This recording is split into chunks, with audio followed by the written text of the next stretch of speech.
വാഹനങ്ങളിൽ വന്നിറങ്ങുന്ന കുട്ടികളെ കൂട്ടിക്കൊണ്ടുപോകുവാനായി രക്ഷിതാക്കൾ വാഹനം നിർത്തുന്നതിന്റെ എതിർഭാഗത്ത് കാത്തു നിൽക്കരുത്. കുട്ടികൾ വാഹനമിറങ്ങുന്ന ഭാഗത്ത് കാത്തു നിൽക്കുകയും അവരെ കൈപിടിച്ച് റോഡ് ക്രോസ് ചെയ്യുകയും വേണം.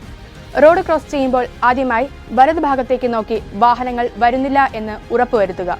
പിന്നീട് ഇടതു ഭാഗത്തേക്കും ശേഷം വലതു ഭാഗത്തേക്കും നോക്കി വാഹനങ്ങൾ വരുന്നില്ല എന്ന് ഉറപ്പുവരുത്തിയതിനു ശേഷം മാത്രം റോഡ് മുറിച്ച് കടക്കുക. റോഡിൽ ശ്രദ്ധയോടെ പെരുമാറൂ, സുരക്ഷിതരായിരിക്കൂ.